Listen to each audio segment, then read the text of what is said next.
रहमतुल्लाहि व बरकातुहू। नहमदु व नुसल्ली अला रसूलिल करीम, अम्मा बाद। औज़ु बिल्लाहि मिनश शैतानिर रजीम। बिस्मिल्लाहिर रहमानिर रहीम। शह नशीन पर तशरीफ फरमा जनाब अब्दुल वहीद साहब, शह नशीन पर तशरीफ फरमा जनाब जमील साहब, अल्ताफ साहब, नजीर साहब, मजलिस इत्तेहादुल मुस्लिमीन के कायदीन और जिम्मेदारान और आज के जलसे में मौजूद मेरे नौजवानों, बुजुर्गों और पसे पर्दा बैठ कर सुनने वाली मेरी ज़तमात पर्दा नशीन माँ और बहनों, आज का जलसा मजलिस इत्तेहादुल मुस्लिमीन की जानिब से मुनक़्क़द किया गया है और इस इंतखाबात का ये पहला इंतखाबी जलसा है।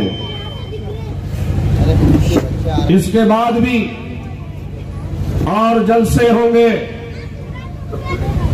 और उन जलसों से खिताब करने के लिए शेर हिंदुस्तान असदुद्दीन ओवैसी साहब और अकबरुद्दीन ओवैसी साहब के अलावा मजलिस कायदीन और जिम्मेदार आपके दरमियान में होंगे। हजरात, ये इंतखाबी जलसा आपके दरमियान में लेने का मकसद ये है,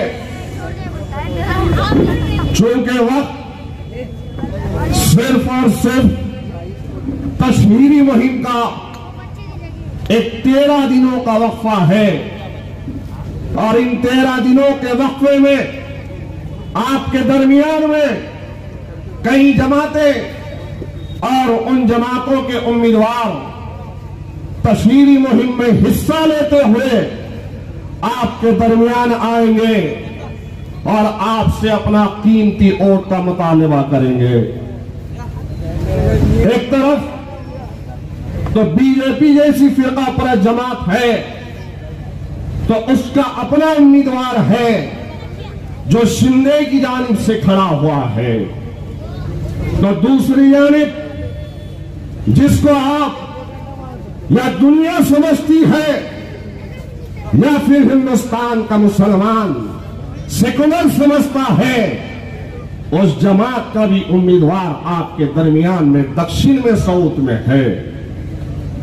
तो फिर वंचित का उम्मीदवार भी है, तो फिर आजाद दो उम्मीदवार है, तो इनके अलावा भी कई एक उम्मीदवार मैदान में है और हर एक आपके दरमियान में आएंगे। क्यों आएंगे? वो इसलिए आएंगे कि दक्षिण में सबसे ज्यादा कलमे वाले कलमा ला इलाहा इल्लल्लाह मोहम्मद रसूलुल्लाह पढ़ने वाला मुसलमान रहता है, बसता है। 3 लाख की वोटों की तादाद है टोटल, या उससे कुछ ज्यादा होगी। जो लोग आपको गुमराह कर रहे हैं कि हम कितने हैं, हम कम हैं, हम कैसे आएंगे, तो सबसे पहले अपने किताब को मुकम्मल करने से पहले शुरुआत में आंकड़े बताना इसलिए आदमी समझता हो कि आपके जहन में जो खाका बना है वो खाका साफ हो जाए और जो कोई आपके दरमियान में आए तो बताओ उनको कि हम दक्षिण में कलमा ला इलाहा इल्लल्लाह मोहम्मद रसूलुल्लाह पढ़ने वाले कितने हैं। हर कोई आ रहा है, हर कोई यही समझ रहा है, समझा रहा है कि हम 60,000 है, कोई कह रहा है 65,000 है, कोई कह रहा है 70,000 है। अरे नादानो, मुसलमानों की हिम्मत और हौसलों को पस्त करने वालों, कम से कम एक मर्तबा यादियां मंगाकर ठीक कर देख तो लेते कि मुसलमानों की तादाद दक्षिण में कितनी है। 3 लाख से कुछ ज्यादा टोटल पूरे वोटर्स हैं, तो वहीं 1 लाख के करीब मुसलमान आपके इस हल्के हाजा में हैं, 1 लाख के करीब, और दीगर जमातें भी है। लेकिन क्या सिर्फ और सिर्फ हम हर हमेशा और डालते आएंगे, और डालेंगे भी तो किसको डालेंगे? हर हमेशा यही हमको बोलकर समझाया गया। पहले ठाकरे था, वो ठाकरे से डरा कर हमसे वोट लिए, अब वो दूध का धुला हो गया। अब बीजेपी से डराए, अरे तुम अपनी क़यादत को कब खड़ा करोगे? तुम अपने नुमाइंदों को कब ऐवानों में भेजोगे? कब तक? हिंदुस्तान की पार्लिमानी जमहूरियत के अंदर याद रखो मेरे गैरतमंद मुसलमानों, जब तक तुम अपनी आवाज को, तुम अपने नुमाइंदों को ऐवानों में नहीं भेजोगे तो आपकी बात को नहीं सुना जाएगा, आपके साथ इंसाफ नहीं होगा। हर समाज आगे बढ़ रहा है। दलित है तो दलितों की नुमाइंदगी कहां कहां पर है? देखो रुख कर बिहार देखो, उत्तर प्रदेश में देखो, बहन मायावती है तो दलितों की लीडरशिप कर रही है, उनकी नुमाइंदगी कर रही है, बहुजन समाज उनके पीछे है। फिर उसी उत्तर प्रदेश में यादवों की अपनी जमात है, हालांकि यादव वहां पर सिर्फ 11% है, बावजूद उसके वहां पर सीएम यादवों का बनता है, बावजूद उसके डिप्टी सीएम वहां पर उनका बनता है, बावजूद उसके यादवों के कई लोग मिनिस्ट्री में जाते हैं, और 22% मुसलमान उत्तर प्रदेश में है। फिर दूसरा देखो, एक तरफ बिहार का रुख करके आरजेडी वहां पर यादवों की नुमाइंदगी कर रही है, वहां पर भी मुसलमान 24% है। और ये महाराष्ट्र है, इस महाराष्ट्र में हमारी 12% से ज्यादा आबादी, कितनी बड़ी आबादी, उसके बावजूद नुमाइंदे ऐवान में 288 में चुनकर जाने वालों की तादाद सिर्फ 10 है या 8 है। मेरे प्यारे मुसलमानों, याद रखो, पार्लिमानी जमहूरियत के अंदर अपने हुकूक को हासिल करने के लिए, अपने मुस्तकबिल के नौनिहालों को संवारने के लिए आपकी हमारी जिम्मेदारी होती है कि हम अपने नुमाइंदों को ऐवानों में भेजें, ताकि हम पर जुल्म ना हो, ताकि हमारी तालीमी पसमानदगी दूर हो, ताकि हमारी बेरोजगारी का खात्मा हो, ताकि हमारे बड़े बच्चे पढ़ लिख कर आगे बढ़े। लेकिन इलेक्शन आते हैं तो कई लोग सामने आ जाते हैं और हमें समझाया जाता है, ऐसा करे तो ऐसा हो जाएगा, वैसा करे तो ऐसा हो जाएगा। हर बार की तरह हमको इस बार भी डराया गया। यह बात अलग है कि मुसलमानों के उलमाए किराम ने मस्जिदों से आवाज लगाई, मुसलमानों को इत्तेहाद की दावत दी और मुसलमानों से कहा कि अब की बार इस बीजेपी की फिरका परस्त सरकार को हमको तब से हटाना है और मोदी को गिराना है, बीजेपी को हराना है। तो 2024 के पार्लिमानी इंतखाबात में मुसलमानों का इकट्ठा वोट न सिर्फ नांदेड़ में, न सिर्फ महाराष्ट्र में, बल्कि पूरे हिंदुस्तान में में मुसलमान मुत्तहिद हुआ, उलमा इकराम की आवाज पर लब्बैक कहा और हमने बढ़ चढ़कर हिस्सा लिया।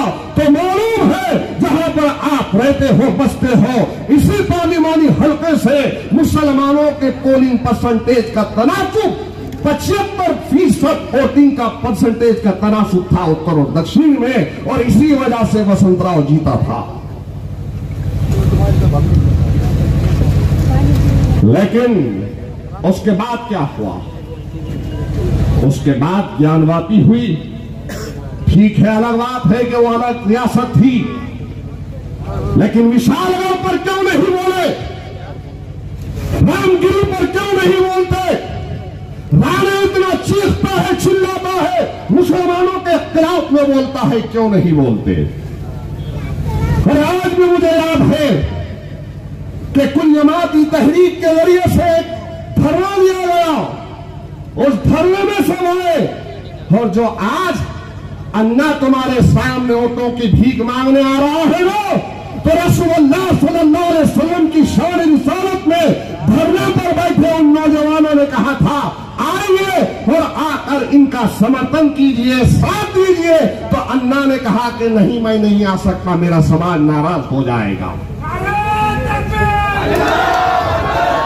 और आज लड़खड़ाते हुए अन्ना मुसलमानों के दरमियान में आ रहा है, और टोपी वाले दाढ़ी वाले माशाअल्लाह उसकी जय जयकार करते हुए उसके साथ फिर रहे हैं। न जाने अन्ना ने ऐसा कौन सा मीठा गन्ना उनको चुसवाया है, ऐसा कौन सा गन्ना चुसवाया अन्ना ने उनको कि अन्ना के लिए ऐसी मिठास उनके जबान से टपक रही है कि मुंह खोल रहे तो अन्ना अन्ना अन्ना। अरे अब मैदान में मैं आया हूं, अब तुम भी जाओगे, तुम्हारा अन्ना भी जाएगा। एनआरसी पर नहीं बोलते, हिजाब पर नहीं बोलते, रसूलुल्लाह की शान में गुस्ताखी हुई तो नहीं बोलते, मुस्लिम बच्चों को निजाम तौली में मारा गया, पीटा गया, वहां नहीं आते, हदों में मुसलमानों को जेल में डाला गया, वहां नहीं आते। गाजीपुर के मुसलमानों को रात में जब पुरतशद्दुद वाक़े से वो लोग गुजर रहे थे, कोई अन्ना नहीं पहुंचा, सैयद मोइन वहां पर पहुंचता है।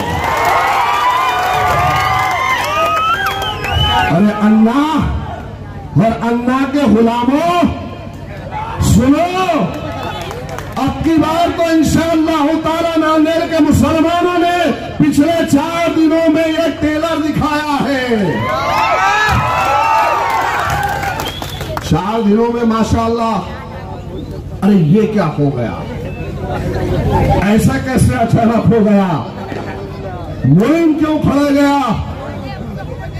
मोइन क्यों ठहर गया?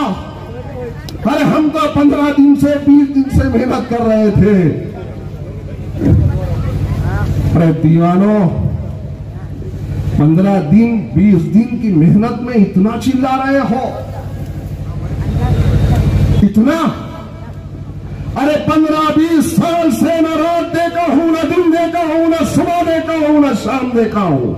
हर वक्त मेरी कौम के दरमियान में रहता हूं, जहां से फोन आता है चला जाता हो, किसी खाकी वर्दी वाले की परवाह नहीं करता हूं।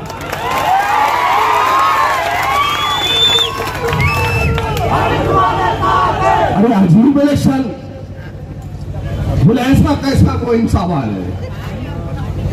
अरे अल्हम्दुलिल्लाह, ये जो सरों का समंदर है अन्ना और बाकी उम्मीदवारों, ये ऐसा ही नहीं है।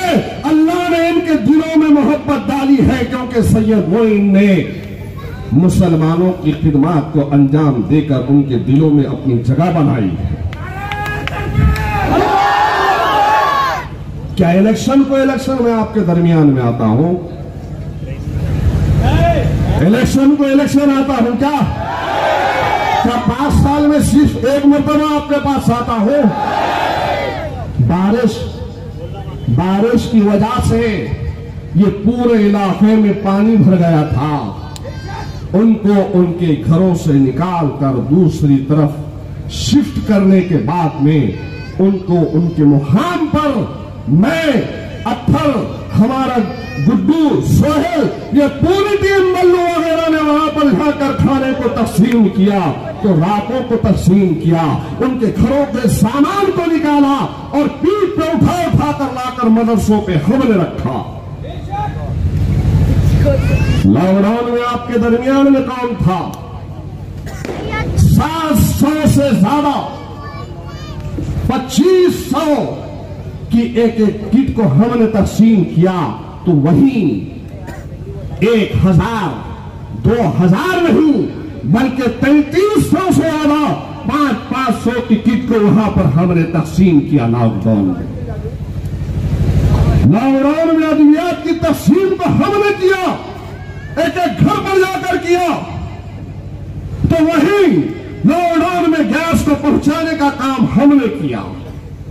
अरे हमेशा हमने काम किया, कानूनी काम हम करते हैं, तो पुलिस से नुमाइंदगी हम करते हैं, तो बच्चों को अदालतों में जो बेकसूर है उनको छुड़वाने का काम हम करते हैं। जब ऑटो वालों पर जुल्म होता है तो हम आकर ठहरते हैं, कोई फिरका परस्त नारा लगाता है तो उसके सामने हम ठहरते हैं। हम डरते नहीं है, घबराते नहीं है। वो इस वजह से कि ये जो मेरी कौम है, उस कौम मेरे पीछे खड़ी हुई है, उनकी ताकत का नतीजा है। और मेरा अल्लाह पर भरोसा है कि मैं जब कभी जहां कहीं भी जाता हूं हक के लिए, तो अल्लाह मेरी मदद करता है।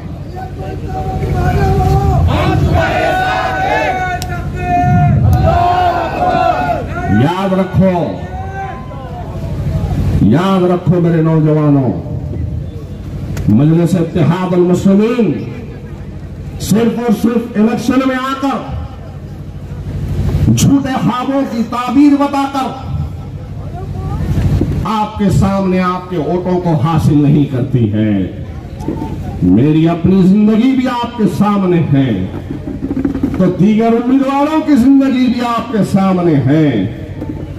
आपको तय करना होगा कि कौन है जो आपकी दर्द की आवाज बन सकता है, कौन है जो आपके लिए आकर ठहर सकता है, कौन है जिसके दिल में जज्बा है हुकूमतों से टकराने का। अरे ये क्या जाएंगे, क्या बोलेंगे? अन्ना बोलेगा, अन्ना बोलेगा। अन्ना कहां से बोलेगा मेरे भाई? जिस घराने की तरबियत, जिस घराने के अंदर आरएसएस और संघ परिवार का शख्स है, उसकी तरबियत का नतीजा है कि आरएसएस इससे इतना खुश होकर, इतना खुश होकर, इतना खुश होकर बीजेपी का उम्मीदवार उसको बनाती है। तो उस अन्ना को हम वोट देंगे? मुसलमान, यकीनन मुसलमान जज्बाती तौर पर हमने सेकुलरिज्म के नाम पर आपको वोट दिया था, तो हासिल क्या हुआ? ये जो अन्ना के गुलाम तुम्हारे दरवाजे तक आ रहे हैं ना, उनसे पूछो क्रॉस वोटिंग कितना मान लेके किया था अन्ना ने। क्या मैं गलत कह रहा हूं? जलवाया नहीं है, और कहीं भी जा रहा तो अन्ना एक ही बात पूछ रहा, मुइन कितने वोट लेगा, मुइन के पीछे क्यों जा रही कौम, क्यों जा रहा समाज? अरे क्यों नहीं जाएगा, क्यों नहीं? और बोलेंगे मेरा अपना हल्का है, मेरा अपना शहर है, और ये सैयदान, कुमार टेकरी, ये मोमिनपुरा, ये करबला, ये हनीपुरा, नई मस्जिद, सैयदान, ये तमाम की तमाम लोग इस बात के शाहिद है, गवाह है कि यही वो इलाका है जिसने मजलिस इत्तेहाद अल मुस्लिमीन को कायम किया था, और यहीं से नारे तकबीर अल्लाहु अकबर की सवाएं गूंजी थी। और यही वजह है कि जलसे की शुरुआत मैंने यहां से इस सरजमीन से इसलिए किया हूं कि इसी सरजमीन में, हिंदुस्तान में एक आवाज को बुलंद किया, हिंदुस्तान की कई मुकामात पर मजलिस इत्तेहाद अल मुस्लिमीन को कायम किया। काम बहुत करना है, आपने मौका दिया था तो तो 12 अराकीन बल्दिया चुनकर जब आए थे 2012 में, तो उस वक्त आपने मौका दिया तो हमने काम किया। और सबसे पहला काम क्या किया था कि हमारी इतनी घनी आबादी है जो हैदराबाद के पास में उस इलाके में पूरा कचरा लाकर डाला जाता था, तो पहली जनरल बॉडी मीटिंग के अंदर मजलिस इत्तेहादुल मुस्लिमीन ने खड़े रहकर आवाज उठाई और उस कचरे को, उस डंपिंग ग्राउंड को शहर से बाहर हमने फेंका। तो ये मजलिस इत्तेहादुल मुस्लिमीन का कारनामा। ऐवानों में नुमाइंदों को आपकी आवाज बनाकर आपके मसाइल की तर्जुमानी के लिए भेजा जाता है। अरे बहुत काम करने का ख्वाहिशमंद हो, तालीमी इदारों का जाल बिछाना चाहता हो, यहाँ पर हेल्थ सेंटर को कायम करना चाहता हो, कई दवाखाने बनाना चाहता हो, अरे मौका मिलेगा तो इंशाअल्लाह ताला अपने जिंदगी का एक एक लम्हा मैं अपनी कौम के नाम पे कर अपना सब कुछ लुटाऊंगा, लेकिन ऐवान में तुमको शर्मिंदा नहीं होने दूंगा।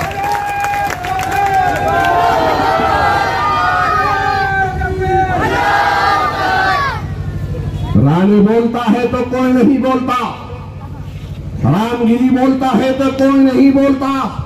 अरे एक मर्तबा ऐवान में भेजो, ये राणे रामगिरी ठाकरे जितने भी है ना फिरका परस्त, जब फैलूंगा तो इंशाअल्लाह ताला तुम्हारी भी सीना चौड़ा हो जाएगा और तुम भी फख्र से कहोगे कि हमने सही चयन किया था। अरे डरने वाला घबराने वाला नहीं हो, लेकिन मौका अगर ये देंगे तो बहुत कुछ करूंगा। आज कुछ नहीं हो तो सबको पता है कि आज कुछ नहीं है तो ये सब काम करता है, प्रशासन से भिड़ता है, हुकूमत के गिरबान से खेलता है। कुछ नहीं है तो ये हाल है। अगर एक मर्तबा मौका दोगे नुमाइंदगी का, ऐवान असेंबली में अगर भेजोगे तो पता चल जाएगा कि इंशाअल्लाह ताला मुसलमानों की क़यादत क्या होती है, नुमाइंदगी क्या होती है। मेरे भाई, बहुत सारे काम हैं, उन कामों की तकमील के लिए आगे बढ़ना है। तालीमी मैदान में हमारी आने वाली नस्ल को आगे बढ़ाना है, इक़्तिसादी मैदान में आगे बढ़ना है, सरकारी नौकरियों में हिस्सेदारी की जरूरत है। तो वही जो नौजवान पुलिस के जुल्म के शिकार है, दहशतगर्दी के नाम पर उनको जेलों में डाला गया है, उनके लिए लड़ना है। बहुत काम है, हर उन्हीं कामों के लिए आप अपने उम्मीदवारों को ऐवान में भेजते हैं। याद रखो, ये वक्त और इन हालात को समझो। ये वक्त और हालात का तकाज़ा है बहादुर, लीडर, जुर्रतमंदाना क़यादत जो आपके लिए ठहर कर आपकी नुमाइंदगी कर सकती है, उसको ऐवान में भेजो, उसको ऐवान में भेजो। ये नहीं है कि वक्त आया तो थोड़े वोट इधर दे दिए, थोड़े वोट उधर दे दिए, थोड़ा इनको भी खुश कर दिए।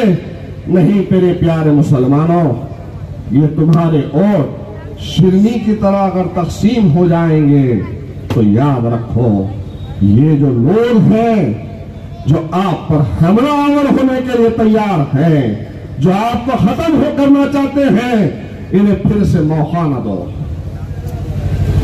नुमाइंदे जहां कहीं मजलिस के हैं, उनको जिताना और आपकी आवाज बनाना जरूरी है। आपने सबको मौका दिया, कई नुमाइंदे ऐवान में गए और जिसको अब तक जिसकी जय जयकार किया करते थे कांग्रेस के गुलाम, जिसकी जय जयकार करते थे, और जिस घराने को और जिस घराने की औलाद को तुमने सीएम बनाया, मिनिस्ट्री दी, सब ने मिलकर उनको ताकत दी। तो इससे पहले भी मैं आपसे बार बार कहता था कि चौहान की अगर धोती खींच ली जाए तो इसके धोती के नीचे खाक की चट्टी होगी, लेकिन हमको बदनाम किया गया और कहा गया कि हम बीजेपी की बी टीम है। हमको बदनाम किया गया कि मजलिस आएगी तो बीजेपी चुन के आएगी। हमको बार बार रुसवा करने की कोशिश की, लेकिन क्या ये हकीकत नहीं है कि आज चौहान बीजेपी के साथ में गया? और चौहान की बात कर रहा हूं जिसने 2017 में एक झूठा एफआईआर मुझ पर, मेरे साथियों पर कर यहां के तमाम बल्दिया के सीटों पर हमको हराकर जीत का जश्न मनाया था। अरे अल्लाह ने मेरी आंखों को वो दिन भी दिखलाया कि यही वो चौहान था जिसने हमको हराया, मुझको और मेरी सियासी जिंदगी को खत्म करने की कोशिश की। तो मैंने उसको भी देखा कि मोदी के सामने ठहरा हुआ है, लेकिन एक लम्हा भी उस चौहान की तरफ मोदी नजर डालने को तैयार नहीं है। दुनिया में अल्लाह ने उसको जलील किया, एक नजर डालने के लिए तैयार नहीं था।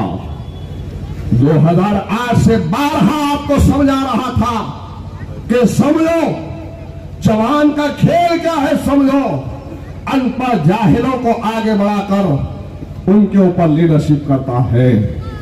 उस चौहान को समझने में बड़ी देर हो गई है, तो खुदारा कम से कम आज समझो, जिन लोगों की तरफ मेरा इशारा है उनको समझो कि वक्त मुत्तहिद होने का है, ये वक्त मुनज़्ज़म होने का है। दुश्मन होशियार है और सरकार में आने के बाद, इख्तिदार में आने के बाद ये संघ परिवार बीजेपी, ये जितना एजेंडा उनके सामने है अपने मैनिफेस्टो को लागू करना चाहते हैं, अपने मंशूर को लागू करना चाहते हैं। डिटेंशन कैंपों में एनआरसी और सीए के जरिए रखना चाहते हैं। मैं झूठ नहीं कह रहा हूं, अखबारात की सूरतें शाये हैं कि देखो आप एक रियासत, उस रियासत का सीएम, कई वीडियोज आपके सामने होंगे, उस रियासत का सीएम मुसलमानों को आकर 12 मुस्लिम नौजवानों को डिटेंशन कैंप में डाले। एनआरसी, सीएए, हिजाब और फिर मस्जिदों का मामला, मस्जिदों पर हाबिस होना। और हद तो ये हो गई है कि हमारे बुजुर्गों ने जिन जायदादों को वक्फ किया आने वाली नस्लों के लिए, आज उन्हीं वक्त की अराजियात को छीनने की कोशिश इस हुकूमत की है। कहीं का छोड़ना नहीं चाहती। तुम्हारी जमीनों को, तुम्हारी जायदादों को, तुम्हारी मस्जिदों की जायदादों को, तुम्हारी औकाफी जायदादों को, तुम्हारी दरगाहों की जमीनों को ये तुमसे छीनना चाहती है। वक्त तरमीमी बिल आया तो सब ठहरे या सिर्फ हैदराबाद का एक ही दूल्हे भाई ठहर कर बोला? एनआरसी आई तो किसने आवाज उठाई? हिजाब का मामला आया तो किसने बोला? रामगिरी के खिलाफ में कई एफआईआर हुए और उन 62 एफआईआर पर कार्रवाई नहीं हुई। तो सबसे ज्यादा रामगिरी के खिलाफ में, पता है आपको नौजवानों, मजलिस इत्तेहादुल मुस्लिमीन ने महाराष्ट्र में, तेलंगाना में, कर्नाटका में, आंध्र प्रदेश में, उत्तर प्रदेश में, गुजरात में, कई रियासतों में हमने रामगिरी के खिलाफ में एफआईआर करवाई थी। और इतना ही नहीं किया, बल्कि हजारों की तादाद में नामेर से भी 150 के करीब हमने गाड़ियां लेकर गए थे। मुंबई तक पहुंचे। एहतजाज हमारा जमहूरी हक है और अल्लाह अगर हमें कुदरत देगा तो रसूलुल्लाह सल्लल्लाहु अलैहि वसल्लम की शान रिसालत में गुस्ताखी करने वालों को हम क्या कर सकते हैं, हम वो भी बताएंगे अगर अल्लाह हमको ताकत और कुदरत देगा। अरे वो जज्बा है हमारा, हम सिर्फ जज्बाती बातें नहीं करते। तालीम में हमने काम किया। नीट के लिए कोरोना काल में जब बच्चे नांदेड़ से अपराध में आए थे एग्जाम के लिए, इम्तिहानात नीट का था, तो कोई लातूर से आया, तो कोई जालना से आया, तो कोई आपके हिंगोली से आया, तो कोई वाशिम से आया। उन तमाम बच्चों का रहने का, खाने का, उनको इम्तिहानात का एग्जामिनेशन सेंटर तक पहुंचाने का काम उस वक्त हमने किया। ये मजलिस का कारनामा है। और हर काम में हम आगे रहते हैं और इनको ताज्जुब हो रहा है कि अचानक फॉर्म भरे और दूसरे दिन से हजारों की तादाद में गुलकशी हो रही है। अरे यही तो मोहब्बत है, यही तो मोहब्बत है। और ये मोहब्बत ऐसे ही अल्लाह ने नहीं डाली है, रात और दिन खिदमत को अंजाम दिया है, अक़वाम के दरमियान में रहे हैं, लड़े हैं, जेलों में कई कई दिन गए हैं, अपने ऊपर कई केसेस को हमने लिया है, लेकिन घबराए नहीं हैं, फैले हुए हैं। अरे मोमबत्ती लेकर तुम तो चले गए थे रेलवे स्टेशन पर, और मोमबत्ती जब सिलगी भी नहीं थी, खतराव हुआ तो शहर छोड़कर भाग गए थे। गलत बोल रहा हूं, गलत बोल रहा हूं। याद है उस बच्ची के वक्त में रेलवे स्टेशन पे फतरा, मामूली फतरा हुआ तो दूर दूर तक नजर नहीं आ रहे। इसको क़यादत कहते हैं। अरे क़यादत इसको कहते हैं, अरे क़यादत तो इसको कहते हैं कि मिल्लत को पीछे रखकर अपने सीनों को, अपने सरों को गोलियों के सामने, पुलिस की बंदूकों के सामने रखना, इसको क़यादत कहते हैं। क्या तुम उस भागने वाली क़यादत को पसंद करोगे या ठहर कर मुकाबला करने वाली क़यादत को पसंद करोगे? भाग गए। अभी तो बहुत बोलना है, अभी तो शुरुआत है। 4 दिन की गुलपोशी में इतना परेशान है, 4 दिन की। तो उनके साथ रहने वालों ने भी उनको छोड़कर जब मेरे पास आए, कहा कि सैयद मोइन 4 दिनों की गुलपोशी में बहुत ज्यादा परेशान है। मैंने कहा ये तो अभी इब्तिदाई इश्क है, आगे आगे देखो होता है क्या। अभी तो अकबर साहब आएंगे, असद साहब आएंगे, एमएलए आएंगे, बहुत बोलना है, बहुत बोलना है। और इनकी हकीकत को भी सामने रखना है कि ये कैसा परिवार है कि एक ही सिक्के में 2 रुख है। एक तरफ बीजेपी है तो दूसरी तरफ कांग्रेस है। और अन्ना बाहर निकलकर बोल रहा है कि सेकुलरिज्म को बचाओ। अन्ना, जमहूरियत को बचाना है तो सबसे पहले अपने भाई को कन्विंस करता, उसको समझाता, अपने घराने के लोगों को समझाता। उसको नहीं समझा सका तो मुसलमानों के पास आ रहा है और मुसलमानों से कह रहा है कि अब हमको सेकुलरिज्म को बचाना है। अरे दीवाने सबसे पहले अपने घर में अपने बड़े भाई को समझाता, अपने बड़े भाई को समझाता। आज दोपहर में एक प्रेस मीडिया के शख्स ने कहा, मुझसे क्लिप बताया और कहा कि अन्ना जो ठहराए आपके हलके से मोइन साहब, ये उसका बड़ा भाई है जो मेंबर ऑफ पार्लियामेंट बनने के लिए क्या बयान दे रहा है। तो मैं बोला बताओ जरा, देखता हूं क्या बयान दे रहा है। तो बयान क्या दिया, बयान क्या दिया? बयान ये दे रहा है कि देश, जो देशवासी है वो हमें वोट देते हैं, जो देशद्रोही है मुसलमान वो हमें वोट नहीं देता। ये अल्फाज है, ये अल्फाज है। वोट मांगने का तरीका है तो उस तरीके से मांगो, इतना गिर के कि हम देशद्रोही है। क्या हम देशद्रोही है? क्या तुम देशद्रोही हो?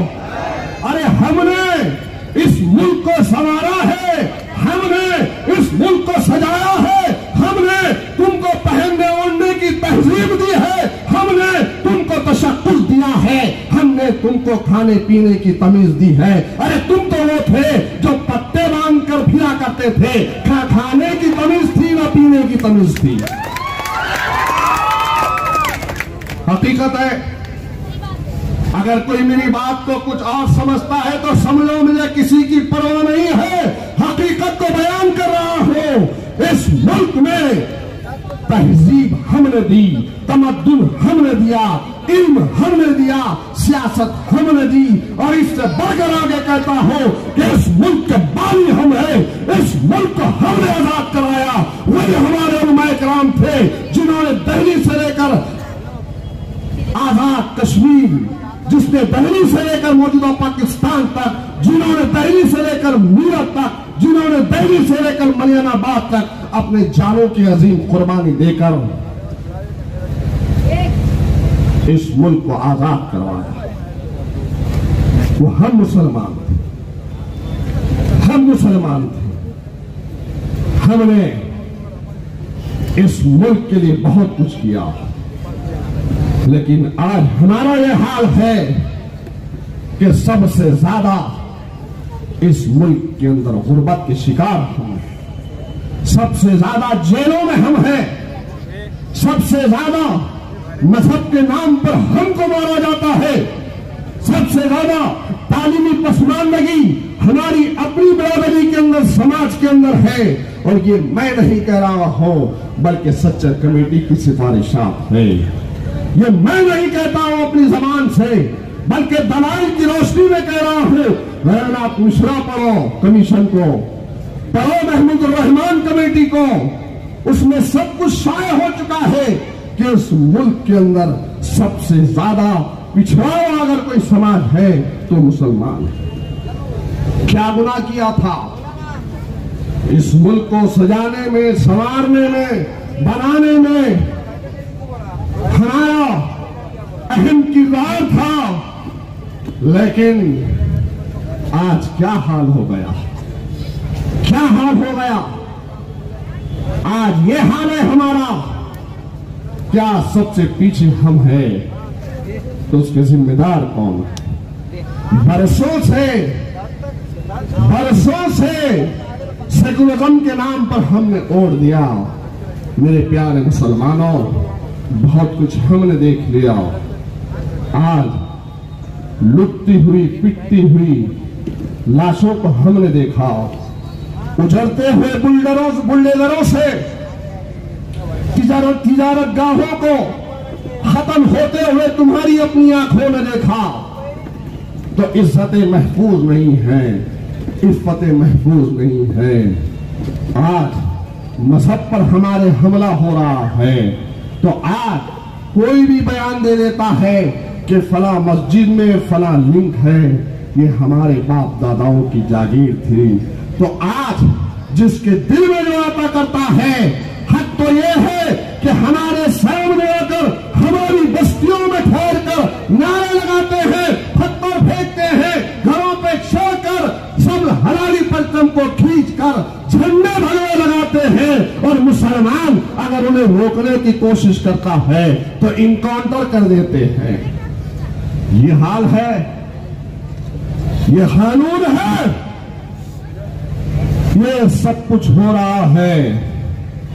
तो उसकी वजह यही है, हमारे आपस का इख्तिलाफ है, कुरान से दूरी है, मस्जिदों से दूरी है, अल्लाह की नाराजगी है, तो वही ईमान की कमजोरी है, तो उलमा से दूरी है, तो आपस का इख्तिलाफ है।